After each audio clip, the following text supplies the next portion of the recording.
So last week on the podcast, I touched on the difference. I differentiated between music masters and music publishing, and how I can summarize this for you. If you guys haven't listened to the podcast, please do. Masters versus publishing. But the best way to explain this to you is you look at your masters as your salary, as your wages, mechanical royalties that gets paid out monthly, and depending who you distribute it, but more often it's on the 15th of each month via your distributor. Now, publishing gets paid out quarterly, every 6 months, depends on the structure of the deal and all the dynamics involved with that and who is involved with that. And mechanical royalties focus on the final master recording, where publishing focuses on the sheet music, the underlining music, the composition, the lyrics, and both is, dealt with differently.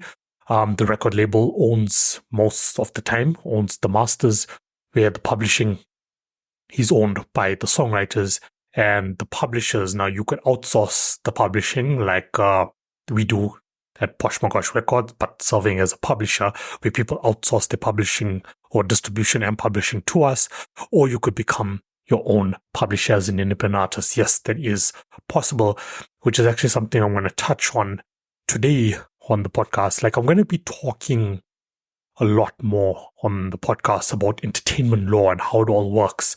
Now, of course, the Kino as a consulting agency, we can't assist you like if a case has to go all the way to court, but everything else in between, we do assist independent artists and labels with that. So why I want to focus on entertainment law with you guys, more is so you understand how it all works. You understand how law works within the business. So when it comes to a situation or comes to a dispute, you can do your best to actually solve it yourself, or at a cheaper rate, outsource the Kino as a consulting agency to deal with the matter for you. And as I said, in a case where, we go through mediation, we go through arbitration, and nothing actually works out and it has to go to court, that's when we actually allocate a practicing attorney or law firm to you to assist you further and above. And at times, being an independent artist or being an independent label, I know you guys want to focus on all the creative stuff and the exciting stuff of putting the record together and putting it out there and just living the life of an artist. But in order for you to sustain yourself and grow a sustainable business within the music economy, you have to also focus on the admin. You have to also focus on the legalities. You have to make sure that your split sheets are done. You have to make sure that your contracts are drafted correctly and gone correctly, as in the way of, look, there's a negotiation going on between the producer and between the vocalist, and say you the label in between. You have to make sure it all goes well and all parties are in the same loop and everybody gets their copy and everybody understands what the contract actually means. So it is extremely, extremely important. So before we move on to the body of the podcast today, as I said, link to being your own publisher. I'm going to touch on that, your IP as an artist. I'm first going to go into Music Business Worldwide. The link to the website will be in the description for you to read further. So first up is the CEO and chairman of Universal Music Group, Solution Grange, confirms greater compensation is coming from TikTok for UMG artists and songwriters. Now, if we all keep our eye on the music economy and the music business, we know this dispute has been going on for a long time, like a good few months. Universal Music pulled a catalog from TikTok, with the main reasoning being that the songwriters weren't getting compensated what's fairly due to them. And I actually stood behind this, and there were many other independent labels around the world who stood behind UMG with this dispute. So now they've finally come to an agreement. An article goes on to say that Universal Music Group and TikTok, by way of a joint announcement, have confirmed that they have struck a new licensing deal 3 months after UMG pulled its recordings catalog from the service. What does it mean for the UMG songwriters, artists and songwriters, and of course for UMG themselves, is more money. That's what it was always for. Now, this raises a concern with the independent space. We stood behind UMG, we supported them, we want fair compensation for artists and songwriters where the music is getting used on TikTok. Now, if UMG and TikTok have made a truce and they've come to an agreement for the UMG roster and the UMG brand as a whole, what does it mean for independent space? Because now it's like, okay, we're going to pay, say, per usage via user-generated content on TikTok. We're going to pay UMG artists, say, $10, but we're going to continue to pay independent artists $1. That there is a question for me within the independent space. Should the big five labels, the mainstream labels, and all other parties involved who stand behind the independent space should come in and say, okay, look, can't we just make like a standard for all artists within the music economy? That would have been fair. But anyway, one rule I live by, you can't control what happens in other companies and other businesses or with other artists. You just have to focus on what works for you and just always source diverse streams of income as an independent artist and label. Number 2, the NMPA's TikTok deal has officially ended. What does it mean for independent publishers in the US? The National Music Publishers Association's license deal with TikTok, representing the music publishing rights of multiple indie music publishers, officially expired on Tuesday. The US trade body told its members last month that it was planning to extend the deal, and if they wanted to continue to license their music on TikTok beyond the April 30 deadline, they would need to engage directly with the platform. So there's like a dotted line to number 1 and what I was saying about where does independent artists stand with TikTok. For me, it's just like there's a lot of question marks there.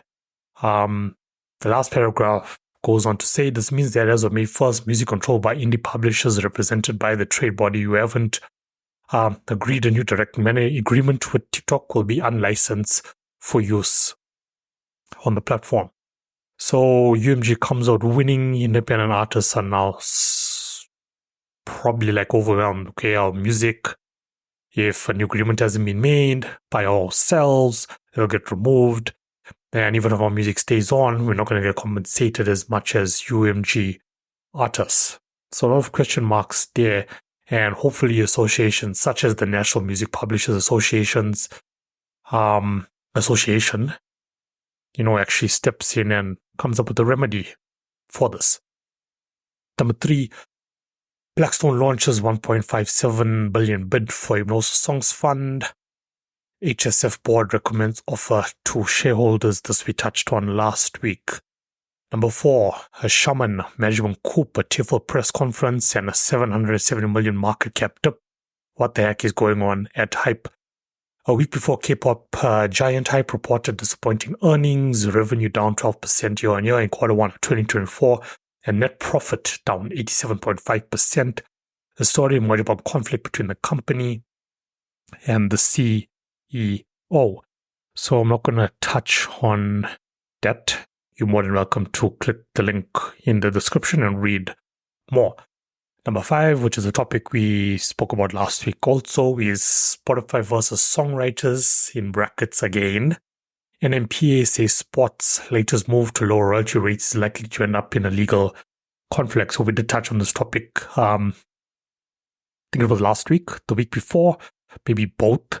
So just to sum this up for you, and I'm just going to read the 4th paragraph here. Spotify has recategorized its premium subscription tiers in the States as bundles, enabling it to pay out a lesser mechanical royalty rate to songwriters than it would if said premium tiers were classified as pure music services.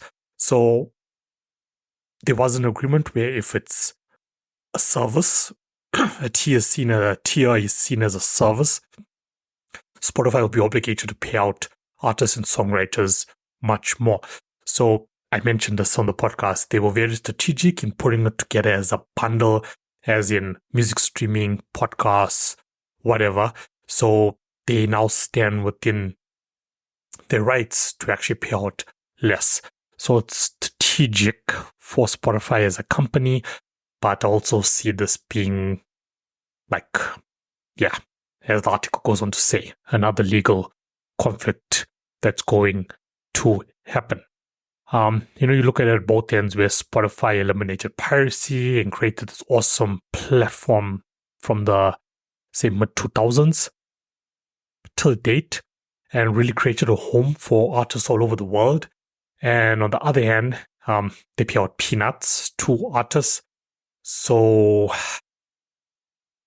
on one hand, the independent artists will say, okay, the platform wouldn't be what it is today if it wasn't for music. And Spotify would say, okay, but your music wouldn't be safe and you wouldn't have a home for your music and have freedom with your career if it wasn't for us. So yeah, let's see what comes of that. So this is what we're going to talk about today. And to, there's a good percentage of all independent artists and labels out there that understand what I'm about to talk about, and goes on to say what I started at the beginning about being your own publisher. Now, one of the questions I saw on YouTube this week, someone asked an entertainment lawyer, if I run an independent record label, do I still need to register my artists as a company? So of course now this question was raised in the States, so it was like, should I register my artist's name as an LLC? In South Africa, should I register my artist's name as a PTY? So to answer this question to you guys, it's yes.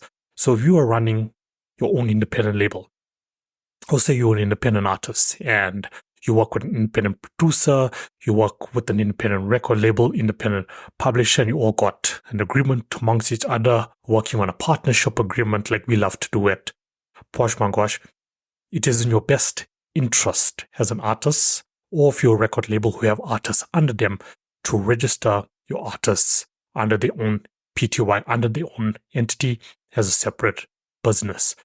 The main thing or the main objective of doing this is to secure your artists' names. Now, I can't quite remember who this artist was. Was sort of a mainstream artist, and it was an article I read last year where this artist did not register the IP.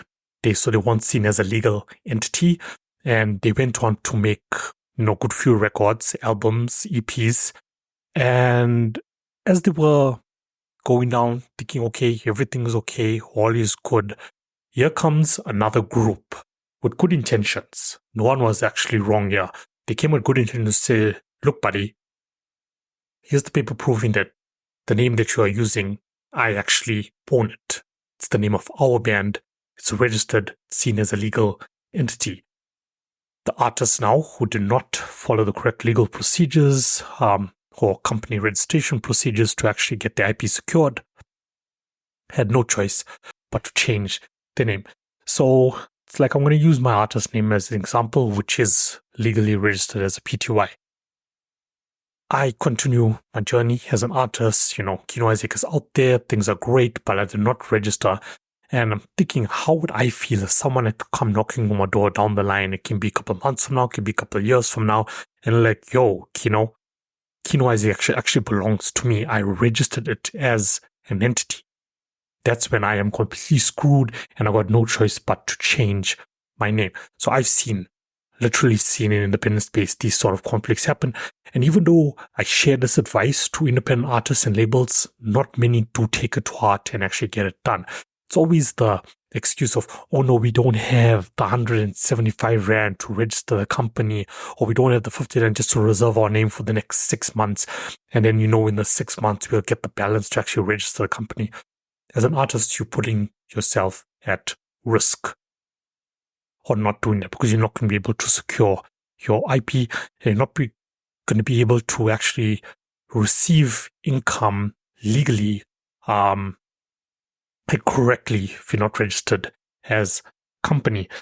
And as an independent record label, how we structure ourselves at Posh My Gosh, and I'm going to share this with you guys. And this is stuff like or information like I only give to paid clients, but I'm going to share this with you. Your label is at the top, and let's say your label is Posh My Gosh Records. Under the label, you have artists A, B, C, D. You need to register artists A, B, C, D with a partnership, a legal partnership agreement, where it could be like, okay, Posh My Gosh Records owns 50%, owns 40%, whatever, of artist A. That also secures the record label, because you don't want, as an independent record label, to have invested in artist A. And there's a single out, here comes an EP and an album, artist A is doing well. Then another record label, say a mainstream record label, or some shrewd businessman comes along and says, okay, look, artist A, you're doing well, I want to invest in you. Here's $1 million. And you're like, oh, okay, cool, got my own company. I'm the sole owner of the company. And then you just leave the record label saying, look, I'm out. Whatever spreadsheet agreements we have, those things will still remain, but I'm just going to go my own way now. And then the record label is actually screwed, because it was actually the record label that created the opportunities for artists A. So as a record label, you don't want that. So if you got artists under you, the first thing you do at the start is you say, okay, cool, this is what we're going to do. We're going to register your artist name as a PTY, as a company. We're going to secure that IP, but I am going to be a director. It can be a director, it can be a non-executive director in your business. Another example would be like Party 8, the music is doing well, all thanks to the independent record label. They get a merch deal. Okay. A retailer comes along and says, okay, look, we would love for you to actually endorse our products at a set rate. Let's say the rate again is $1 million. If you as the record label are not a partner in that legal entity, you won't be obligated to anything. Look, you could have a contract on the side, you could, but I find it much more easier if you just remain a director within artist A. So if a merch deal comes along and it's $1 million, then you got 50% ownership in Party A, you will be entitled to 50% of that merch deal, because you actually created the opportunities. So this is more to protect the label who invest in independent artists, which happens most of the time, to secure you, because it's a ruthless industry, and the last thing that you need is to be putting in all the work, investing all the time and resources just for the artists to decide, okay, look, I'm going to go my own way, and it's a complete loss to you. So it's good to always have the artists registered and work as a separate entity. Like, you could have several businesses registered. You could have one business as a record label, you could have one business as a publisher, you could have one business just for your merch deals. Going back to what I said at the start about being your own publisher, that's possible, but you would need to register as an entity first. When you submit to SAMRO, or you apply at SAMRO, or whoever your PRO is, to become a publisher, they will require those documents. So if you want to be your own record label, you want to be your own publisher, make sure each entity is registered. Just like Posh My Gosh Records can be a record label and be a publisher under one name, that's also cool. You know, it works for us. Maybe it won't work for you. Maybe you want to keep things separate, whereas you have a publishing company, you have a record label, and then you have your artistic career. And just make sure it's all linked. All parties are linked correctly. And if you want to learn more about this and you want to know how to structure all of this correctly, whether you're doing it alone or whether you're doing it with other people, then please reach out to me, reach out to Kino as a consulting agency. One of the models that we have actually built is called the Independent Music Business Partner. That's what the model is called. And just like I explained to you now about how you're going to go about linking each party, it's the same thing that we can do for you smoothly and explain it all and guide you along the process of actually doing it. And if you'd like us just do the full registrations for you as well, no problem at all.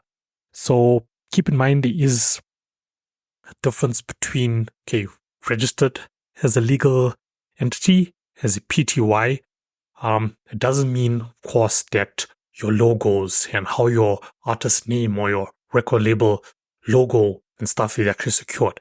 That's when you need to register those separate items via following the correct IP registration, depending which country you're from.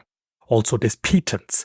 Patents mean that we're all in the studio together and I give you guys an idea on what to do, and the idea is actually used, and you guys decide to kick me out, and if I got no ground to stand on, then I'm screwed.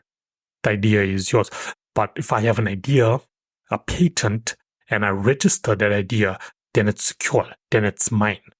Like if I got an idea, like something I mentioned to you guys about Kinova Edge and how we can make sure that when DJs are performing in clubs, whatever music they're using is actually registered and the songwriters actually do get paid via the PRO.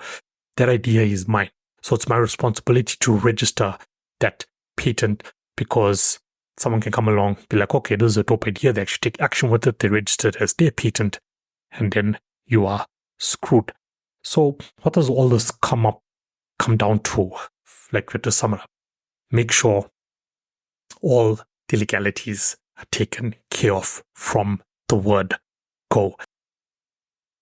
For me personally, going down this road, yes, majority of the time there's a lot of things are secure at the start.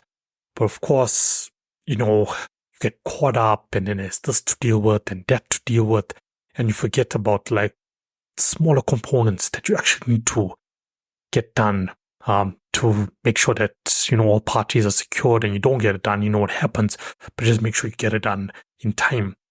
It was actually like this week, like on the publishing side of Posh My Gosh Group, I had to spend so much time there with the current catalog that we have and just make sure everything is aligned.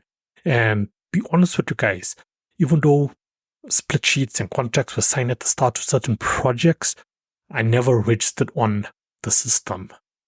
And I'm just lucky that whoever I choose to work with, the energy is good. We can trust each other and it doesn't come across much. That's why spirituality plays a huge role in this journey. That, okay, look, now at least I managed to get it done. Managed to reach out to certain people so we can get it done in good faith. So make sure it's always registered. Probably next week I want to touch on more on IP and infringement within the podcast. And I'm also going to be touching with you guys about digital performance royalties, which is not the same as performance royalties, which is what you get paid for from your PRO. I want to talk about digital performance royalties. I want to talk to you guys about a platform, a company called Sound Exchange, and how to go about that and what that actually means and why that is different from your standard performance royalties. So I'll try to fit that in also with IP/infringement, and there's 3 forms of infringement I want to discuss with you guys. I'll try to fit that in next week as well. So hope this was insightful, and remember, if you're an independent artist, independent label, and you actually want to get all this done, and you need the guidance, you need the partner, you need the network to make sure that you're fully secured, please reach out to the Kino Isaac Consulting Agency. I will chat to you next week. Peace out.